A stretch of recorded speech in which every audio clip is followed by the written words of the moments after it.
పవిత్ర పుణ్యక్షేత్రమైన తిరుమలకు ఆధ్యాత్మిక రాజధాని అని పేరు ఉంది. అయితే ఇక్కడ భక్తులకు ఒక కలగానే మిగిలిపోతుంది. కేవలం ఒక నిర్ణయం మరెన్నో అవరోధాలతో ఆ ప్రాజెక్టు పూర్తిగా అటకెక్కింది. మళ్ళీ 20 ఏళ్ల తరువాత ప్రాజెక్టుపై ఆశలు చిగురుస్తున్నాయి. అదే రోప్ వే ప్రాజెక్ట్. ఈ ప్రాజెక్టుకు 2003లో ప్రతిపాదనకు వచ్చింది.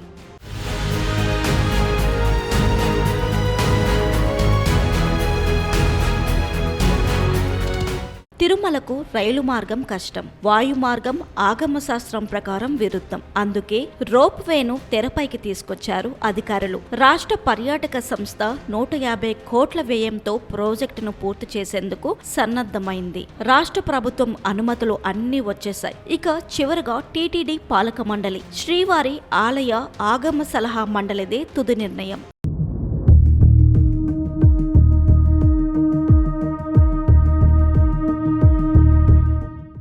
టీటీడీ బోర్డులో రోప్ వేపై తీవ్ర స్థాయిలో చర్చ జరిగింది. అలిపిరి నుంచి రోప్ వేను నిర్మించాలని పాలక మండలిలో అజెండా ప్రవేశపెట్టారు. రోప్ వే ప్రాజెక్టును తీవ్రంగా వ్యతిరేకించారట. తరువాత రోప్ వేపై నిర్ణయాన్ని పాలక మండలి ఆగమ సలహా మండలికి అప్పచెప్పింది. అప్పటి ఆగమ సలహా మండలి సభ్యులు రోప్ వేను తీవ్రంగా వ్యతిరేకించారు. తిరుమల పుణ్యక్షేత్రమని, పర్యాటక ప్రాంతం కాదని స్పష్టం చేశాయి. వివిధ వాణిజ్య వాహనాలను భక్తుల అవసరాల కోసమే తిరుమలకు అనుమతిస్తున్నామని, లేదంటే వాణిజ్య వాహనాలకు తిరుమలలో అనుమతి నిషేధమని ఆగమ సలహా మండలి తీర్మానం చేసింది. ఇక రోప్వే ప్రాజెక్టు తిరుమలలో చేపట్టరాదని స్పష్టం చేసింది. దీంతో ఆ ప్రాజెక్టు ఆగిపోయింది.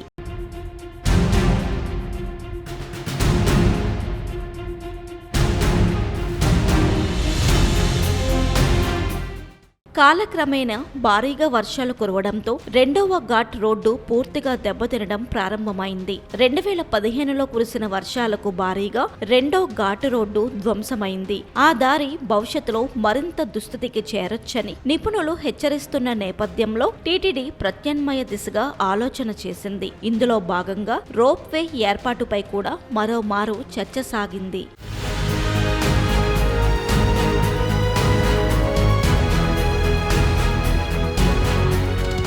అప్పట్లో క్లిష్ట పరిస్థితుల దృష్ట్యా ఇలాంటివి తప్పు కాదన్న అభిప్రాయాన్ని కొందరు వ్యక్తం చేశారు. తిరుమల ఆలయంతో పాటు శేషాచల పర్వత శ్రేణుల్లో విమానయానం నిషేధించాలన్న డిమాండ్ ఉన్న తరుణంలో మార్చి 20, 2014న ఆలయానికి కోతవేటు దూరంలోని కాకలకొండ అడవిలో కార్చిచ్చు రేగడం, ఆపరేషన్ శేషాచలం పేరుతో వాయుసేన హెలికాప్టర్తో నీళ్లు చల్లి మంటలను అదుపు చేసిన సందర్భాన్ని అధికారులు, నిపుణులు గుర్తు చేస్తున్నారు.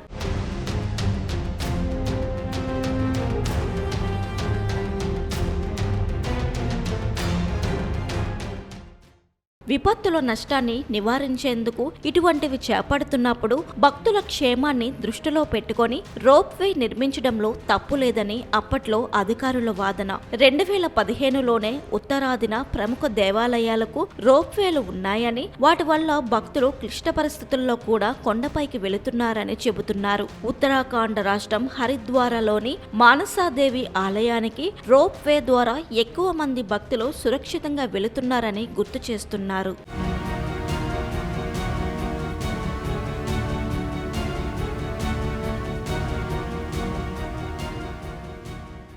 తిరుమలకు రోప్ వే ఉంటేనే మంచిది అని కొందరి భావన. తిరుపతి నగరంలో ట్రాఫిక్ రద్దీ తగ్గించేందుకు, అలాగే దైవ దర్శనానికి విచ్చేసే యాత్రికులకు మర్చిపోలేని అనుభూతి కల్పించేందుకు పర్వతమాల పరియోజన కార్యక్రమం కింద రోప్ వే ఏర్పాటు చేయాలని national highways logistic management limited ముఖ్య కార్యనిర్వహణ అధికారి ప్రకాష్ గౌర్తో అప్పట్లో భేటీ అయ్యారు తిరుపతి ఎంపీ గురుమూర్తి. తిరుమలతో పాటు తిరుపతి నగరంలో యాత్రికుల సౌలభ్యం కోసం ఏర్పాటు కావాల్సిన రోప్ వే గురించి ప్రయత్నాలు చేశారు. కానీ అవి అమలు కాలేదు.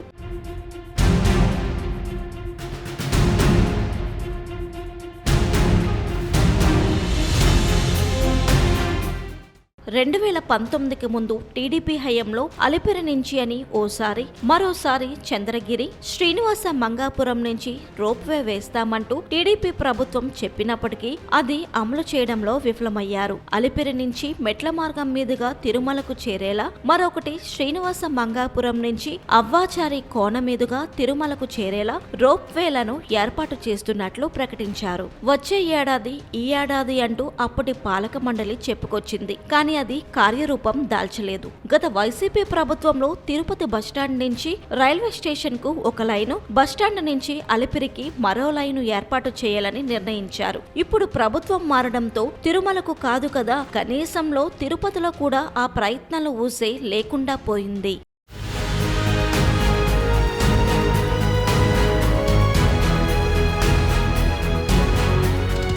ఇప్పటికే ఉమ్మడి కర్నూలు జిల్లాలో ప్రముఖ వైష్ణవ క్షేత్రం అహోబిలం క్షేత్రంలోని ఎగువ అహోబిలం కేంద్రం నుంచి కొండపై స్వయంభువుగా వెలిసిన జ్వాలా నరసింహస్వామి క్షేత్రం వరకు రోప్ వే ఏర్పాటు చేసేందుకు కేంద్రం గ్రీన్ సిగ్నల్ ఇచ్చింది. రాష్ట్ర ప్రభుత్వం ఎగువ అహోబిలం క్షేత్రం నుంచి జ్వాల నరసింహస్వామి క్షేత్రం వరకు రోప్ వే ఏర్పాటు చేసేందుకు ఏర్పాట్లు చేస్తుంది. అంతేకాకుండా చార్ధామ్ యాత్రలో అత్యంత ప్రాముఖ్యత కలిగిన కేదార్నాథ్ ధామానికి సోనా ప్రయాగ్ నుంచి కేదార్నాథ్ వరకు రోప్వే నిర్మాణానికి ప్రధాని నరేంద్ర మోదీ నేతృత్వంలోని కేంద్ర కేబినెట్ ఆమోదం తెలిపింది. మొత్తం 12.9 కిలోమీటర్ల పొడవుతో ఈ ప్రాజెక్టును 4081 కోట్ల వ్యయంతో పూర్తి చేయనున్నారు. మరి తిరుమలకు, తిరుపతికి ఎందుకు ఆలస్యం అవుతుంది అనేది ప్రభుత్వ పెద్దలు నిర్ణయించాల్సి ఉంది.